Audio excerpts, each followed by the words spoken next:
needs of a hybrid workforce.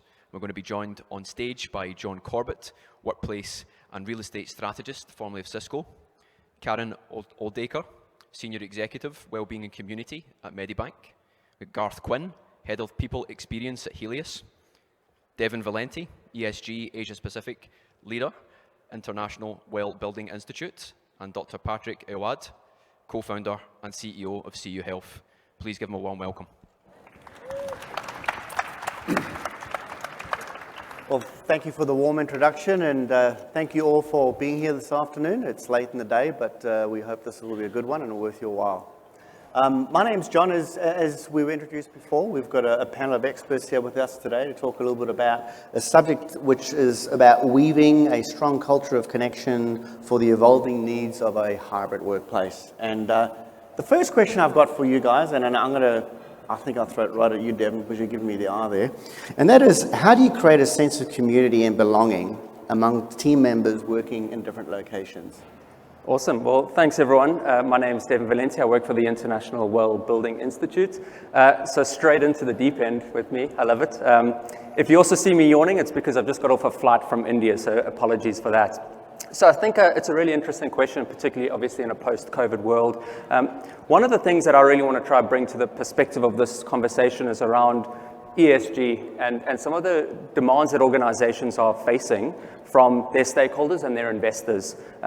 Many people, when you say the word ESG, they think it's environmentally sustainable governance or something. It's environment, social, and governance, and I think that's really important. It's a risk-based framework to understand and manage risks that face an organization and risks that aren't necessarily financially related.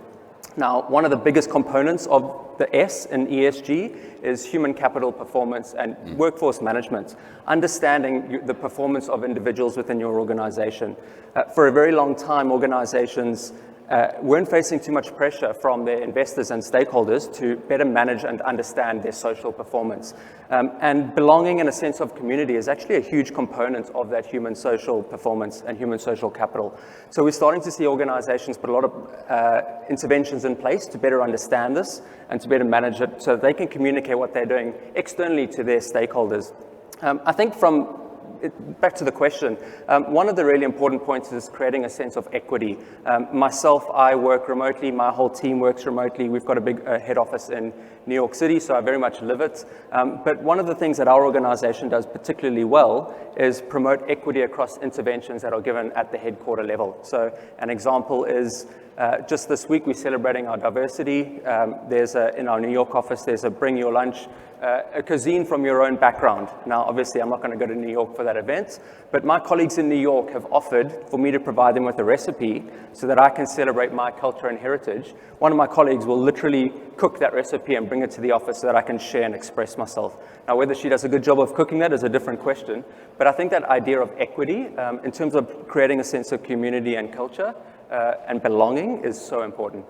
Yeah, there are a number of different tactics out there for folks to capitalize on, isn't there? Isn't a one-size-fits-all. I know that when I was talking to you before, Garth, you had a very big interest in that sense of belonging, and this sort of sits well within that framework. I'm keen to hear what you've been doing in that space. Yeah, one of the things, I work for Healius, so we've got an operational healthcare business.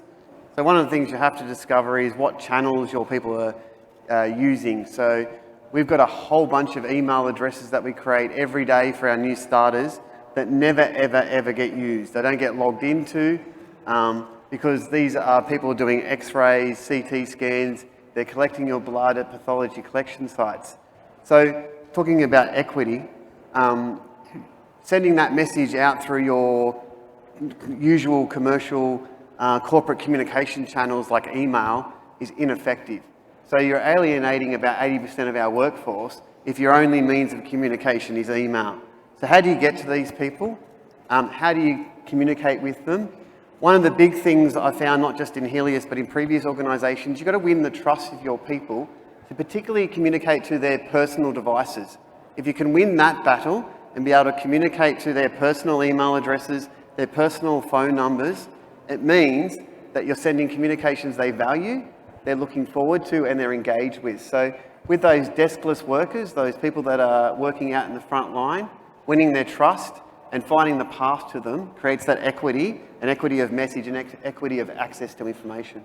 Yeah, it's always interesting that I'm a big critic of offices. I specialise in workplace strategy in the office, so don't get me wrong, I love offices, but I think some of the tactics we deploy are quite unusual. And we were just talking before about how we tend to overcomplicate things. For example, the way we communicate and interact in the office is quite different to the way that we do it away from the office. I mean, I was talking to somebody recently about how they were using WhatsApp and using a group of people to come together and exchanging ideas in small snippets. I encourage anybody you folks to read a book called Team of Teams. They talk about the structure. And it's about small communication to get people to feel included and participate in engagement. Yet, if we look at how we do this every day, I think all of us in this room today communicate with the people that are close to us in a similar sort of way. Yet when you come to an office, it's all about emails and meetings and collaboration rooms, etc., and so forth, and essentially, conversations by appointment. And back to the concept of, sometimes there are a couple of things left on the table that we really aren't taking a full advantage of, and I think we tend to overcomplicate things in the office, and are very complimentary of what your thoughts are there, Garth. It's simple, like we've created our newsletter in our imaging business where it's printable, so it can get printed off and left into the break room, so people transitioning through their shifts can pick it up, have a read, drop it on the table for the next person, right? So not overcomplicating some of these communication channels, when in reality those old-fashioned, those old means of getting to people can just be as effective. Yeah. And Patrick, in your space at CU Health, have you confronted some of these sorts of challenges about getting folks to introduce that inclusiveness and belonging? Yeah, thanks. Look, it's such an interesting time because it's still evolving how we work, where we work, why we should work the way we do. I mean, there's debates going on around hybrid workforce versus not, and at the end of the day, it should really all be about outcomes. And I think that developing community within organisations tangibly delivers an outcome that everybody's interested in, but how you get there and how you create community really varies. And so being a bit more specific about that, we come at it, so I'm a neurologist, I'm a medical specialist by background, and I've sort of translated a lot of my clinical knowledge and understanding of how to deliver gold standard healthcare to services that can be scalable, and how we can partner with organisations. And what I've learned is that there really needs to be an exchange of value with your employees beyond what they ordinarily expect. So there's their work, their role and their wage, and that's the traditional arrangement. But you're not going to have cut through and build community unless there's a real exchange of value on a human level. And in order to create an exchange of value on a human level, it has to be personalised. So you can't have cookie cutter ways of exchanging value. So what I mean is, if somebody is going through a family planning stage of their life, like the last talk, and fertility assistance, those sorts of support mechanisms are going to resonate with that individual, and they're far more likely to open a personal email in relation to that than they would a spam email about Wellbeing Day. So I think understanding how to cut through at a personal level and be able to scale it is really important to building community, particularly when you're dealing with remote workforces and hybrid workforces. You can use digital tools for that. You can use proper engagement surveys to understand the needs of your organisation, not to tick a box and say to the board, look, this is how people are engaging, this is our attrition rate and ticket. We really meaningfully understand it, because there's a huge return on investment in doing that. But the only way you're going to be able to measure a return on investment on community building is if you decide what success looks like from the beginning. If you get halfway through or the end and you sort of say, well, did that work? You're not going to know unless you've predefined what success looks like. So I think if you can predefine success, you can take people on a journey, the numbers people, the not so numbers people, everybody in an organisation, and get to the other side and say, hey, we created a community around cooking, diversity, inclusion, culture. We built it around cutting through on their personal email channels, on their and I think all of those tactics add up to some sort of overarching uplift for an organisation. I mean, I could talk about it all day, but I think that's the philosophy that we take at CU Health, and then go deep after that. Yep. It's interesting to hear the themes are very consistent, but the approaches and the tactics are quite unique and different. For anybody that doesn't know, Karen sitting next to me was kind enough to share some thoughts on loneliness, and loneliness, from my learning from the conversation you shared, has a big sort of impact around the sense of connection, and obviously once that's lost, loneliness sets in. So I think you're very well equipped to bring a perspective to the conversation, and we're also mindful that you guys over at Medibank are doing some interesting things to close the gap. Could you share with us what you've been doing in that space? Yeah, so firstly I'd say from personalisation to actually understanding the person. And I think for many, many years, maybe centuries, we've actually had so many consultants and systems and frameworks and models about how to talk to people, about how to set up your business and what an org structure is. And I think what COVID's taught us is people are people, and we actually just need to be human. And we actually cannot have an organisation that has belonging without the foundation of diversity and inclusion and trust. And we also need leadership that changes the conversation to starting every day or conversation with an individual about how are you, what's going on, how's little Angus going, what happened on the weekend. They're things that we've really forgotten, and you know, COVID, I hate using COVID as an example, but it's really been the absolute turning point that's made our roles so exciting, because we're not just at the precipice of change, we're in it, we've got so much more to go, and we've just got to hold on to this. And that is humanistic. Belonging is accepting, it's trusting. And so we can talk about all the different types of way to communicate to our people. If we haven't got the foundations right, they're just apps. Yeah. And they're just emails. And they're just tools.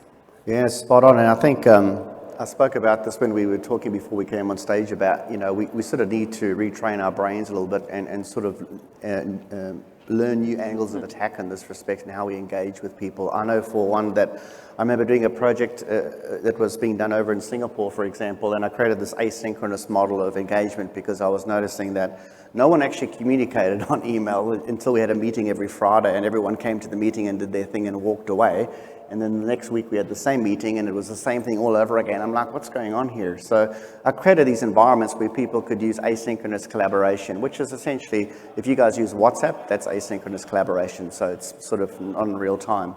And we started to learn that by doing it that way, we could get people to communicate in between the meetings, which grows the balance of knowledge transfer amongst a greater group of peers. And then over time, the meetings went from 1.5 hours to an hour to half an hour because there was engagement occurring in between. And people felt very, they were very supportive of it. They felt included because they were actually participating in something. But on that note, the reason I raised that, complimenting what you're saying there, Karen, as the leader of that tribe, I had to put the effort into activating the conversations. I couldn't just step back and let everyone talk because then there was dead silence. So back to some of those thoughts around, you know, we need to, you know, really retrain ourselves on how you manage distributed teams. There's a different angle of attack, and it's an art form to a large degree, and it starts with being a little bit more curious about how to do it differently. On that note, the next question I have, which is very complementary to that one, which is the best practices for encouraging collaboration and teamwork. That is an example on my side. Karen, if I could hand back to you for the time being, and if you could share some thoughts around what you guys at Medibank have in that space. Yeah, we're experimenting a lot, and we're encouraging our people to experiment a lot at the moment. And we've got a program called Work Reinvented going on right now, and it's pretty exciting because they're actually, and I know this, you'll say, yeah, we always ask our people what they'd like. This is truly something different, something I've never seen before, that the entire organisation, every individual is being asked what would make their work more exciting, what would give them creativity, what would give them joy. And we have seen such an incredible wave of conversation happening across the organisation. We haven't got any answers yet. We're in the process of looking at that because we truly want to reinvent work. The whole idea of hybrid, I think it's fraught with already preconceived ideas of what a workplace is, and whether it's an office or whether it's working from home or whether it's, and so one of the big pieces for us is really shaking it up a little bit more than what we already had it shaken up through the pandemic. So we continue to shake it. Shake it till you break it. I just feel like I could just shake it. Yeah. And so I think I think we need to keep pushing the edges. And when I see some organisations where there's a strong desire to have employees back into the office mandated, I mean, I think it's hilarious because they've missed that boat. And if they're still looking for the people to jump on that boat, they're not going to get the talent that they need, and they're going to be Kodak. Yeah. Yeah. I think one of the things that people missed with the hybrid work, it was all about me, like what do I want out of this as the person? Then we sort of conceded, what does my team need? But I think the third pillar which makes hybrid work a little bit better is, what do my stakeholders need? And if you can get that agreement from your stakeholders in terms of, I know, time to communicate, meeting etiquette, all these type of things, we just sort of looked at, we flirted with things like team charters and those type of things. So teams could make up their own rules with those three factors: what's in it for the person, what's in it for the team, and then what's in it for our stakeholders.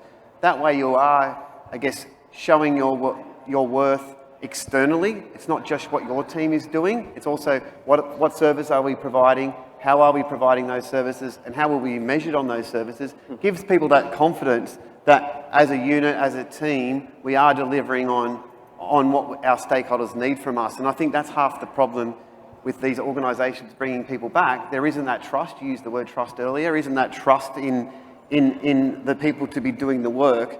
But if you can agree to the outcomes, then it's pretty easy to point and say, yes, we are delivering. And I've got a good example of that where in a previous organisation, the payroll team went remote. Previous to that, the payroll was late, it had mistakes, it was disorganised, they weren't very happy being in the office. So we sent them home. Payroll was finished by 10 o'clock on payday, less mistakes, and now that same payroll team is being dragged back into the office. So these are things that don't make sense, but without that trust and those measurable outcomes, I think organisations are at a loss to be able to point and say, yeah, that team is being productive. So I think that's what it's all about in terms of trying to get that, point that finger and say, yes, that team's delivering what they say they would. And I think what one of the themes is find purpose in that vision, and they don't see where their role fits into it. No matter how small their role might be, they need to understand how it fits into the bigger picture. If that's not there, it's very hard to implement anything and have it stick. But the next thing is co-creation. So it's harder, the bigger an organisation gets, the harder it is to co-create. It takes a great degree of leadership in order to do that. And you can do it in individual business units, and you can give a lot of autonomy to business unit leaders and directors to say, okay, you need a framework. I mean, hey, and that framework could be, hey, how are you going to best achieve the outcomes that we've all agreed on are the right outcomes that feed into the overall vision. So, you can't shift that. And I think if there's a fundamental problem there, then you're never going to get further. You're going to co-create something that leads to nowhere. But after that, co-creation is an amazing thing. So asking, your team what they're interested in, where they see themselves going. A lot of leaders are scared of those answers because then they need to hear them and address them and create things around them. So instead, if they were built on a culture of sort of or being authoritarian, then coming back into the office and having control and look how big this building is, we're sick of renting it out if you're not going to be here. That's you're not going to succeed with that approach, but there's a vulnerability that needs to be there in order to create meaningful change. And co-creation is part of that. But I mean, we love, and this is the internal side, we're early on in our journey, but you've got to get the fundamentals right. And co-creation is a lot of fun because if you've got the right people around you, you work it out. Well, you can work out pretty quickly if you've got the right people around you when you set co-creating tasks, how we work, what matters to us, how do we collaborate with each other, how do we communicate, what's the best way. And then you can blame them too if you get it wrong. You can say, look, we listened, we co-created, but you can also then change together too. And then when they say taking everyone on the journey, that's what they actually mean by that. It's not drip feeding them intel occasionally. It's actually working with your team to create solutions that better the whole organisation. It's not easy to do, but these days we've got more tools than ever. It's just a matter of seeing the woods from the trees. I'll be keen to hear from you, Devan, from a well perspective. I mean, you guys are quite entrenched in this space. I mean, when we talk about this sort of remote collaboration type gig, how's the Well Institute approaching that, both internally and the guidance you're affording your clients? Yeah, of course. I'd love to pick up and just expand on something Patrick said earlier on diversity, equity, and inclusion, and then link it back to the hybrid work. About 6 months ago, we were presenting a plan to a Fortune 50 executive, the Chief Diversity Officer. We've been working with their team. They were going to roll out WELL certification across 50 of their global head offices, which had taken 18 months to get to that point. We're presenting to this woman in New York City, and she said, I absolutely don't support this. And we thought, oh no, this is 18 months worth of work for nothing. And she said, we've got 800 factories around the world, and we're focusing on the 50 shiny headquarters and rolling out these interventions across those, which are arguably the people that need it the least. And I think it really talks to that equity piece. And we're starting to see organizations think about remote workers and hybrid workers in that same sense. We've got these headquarters, we provide certain amenities and interventions at a headquarter level, but it's just as important to extend that to the remote hybrid workers. And I think that's a really powerful story to expand on that. Yeah, and we do talk about equity quite loosely, and we realize that there's some folks in the field that don't have some of the luxuries that we are afforded these days, and there need to be other ways to give them the necessary support, right? And even from a health perspective, right, the CDC in the US asked a very simple question a couple of years ago: what are the biggest determinants of our health? And the results surprised many people. Many people thought it would be access to healthcare or your genetics, the cards that you're dealt with. They found that more than 50% of the determinants of our health were the physical and social environments that we spend our lives in. I heard a brilliant statistic from a thought leader earlier that we lend 90,000 years of our life to our employees. And when you couple that with the fact that the physical and social environments are the number one determinant of our health, I think organizations have a pretty big obligation and responsibility to look after our health, whether that's in an office or whether that's remote at home. Yeah, no, I love it. I just love that we're in a position these days to have these sorts of conversations. Can you imagine 150 years ago to be quite different, wouldn't it? And John, one thing I'll pick up on is, and it happened at the round table, was when we talk about hybrid work environments and working from home, a lot of people are disenfranchised by that discussion alone. Manufacturing, construction, hospital workers, they're sitting here saying, we're sort of come back to the office, not go to the office. That conversation itself can be divisive because there are people sitting there saying, I can never work from home. So and the wellbeing services that we're involved with providing, a lot of the time the first cab off the rank will be white collar consultancies, banks, financial institutions, tech, super, and so, but there are the blue collar workers statistically are more likely to develop a chronic illness earlier in life than white collar workers. And that's a cascade then after that in terms of developing preventable illnesses and complications with the healthcare system, which they may have difficulty navigating. So the point there is often the shiny things go to the end of town that can implement them easily, and they've got well-being managers and all these sorts of things. But if you're really looking after people, these discussions need to be inclusive as well, and sometimes they're just not. Yeah, I think that's absolutely right. And it's not apples for apples, but it doesn't mean that you need to stop one or the other. It's actually and. So for employees who are not bound to a desk, like I am, there are other options to think about work reinvented. It could be that you actually change the hours of their work, or a 4-day week, or a flexible working arrangement. That still provides access to different ways of working. So I often hear this, if they're a frontline, we cannot do the same kind of, that's why I've said I don't like the word hybrid, because it just places office and home. Yep. It's more than that. It's about the way we work, where we work, the flexibility we're given and the trust we're given, the autonomy.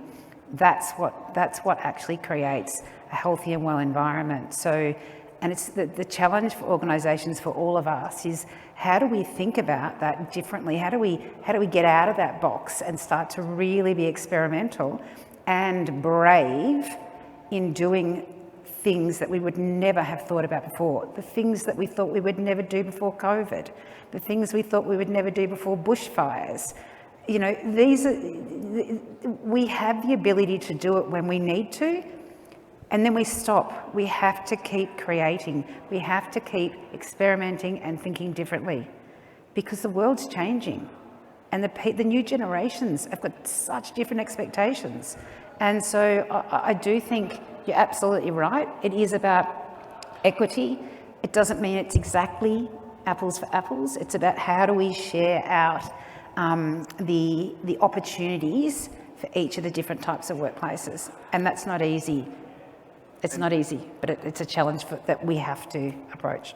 And picking up on that, frontline workers, operational workers, well, if you're investing in, say, a better rostering system that drives flexibility so they can roster swap, shift bid, these type of things which drives flexibility in that environment. If you've studied for 10, 12 years to be a very, very senior medical professional, you know you can't take your patients home, right? So that's not possible. So how do you drive flexibility in some of those retail, hospitality, healthcare spaces? It's about shift bidding. So if you can show you're investing in those type of things, if you show that you're experimenting with different ways of doing those rosters, providing enough hours, allowing people to get more shifts when they need them, then it creates a sense of belonging, because what does happen is that there's a two-tier economy.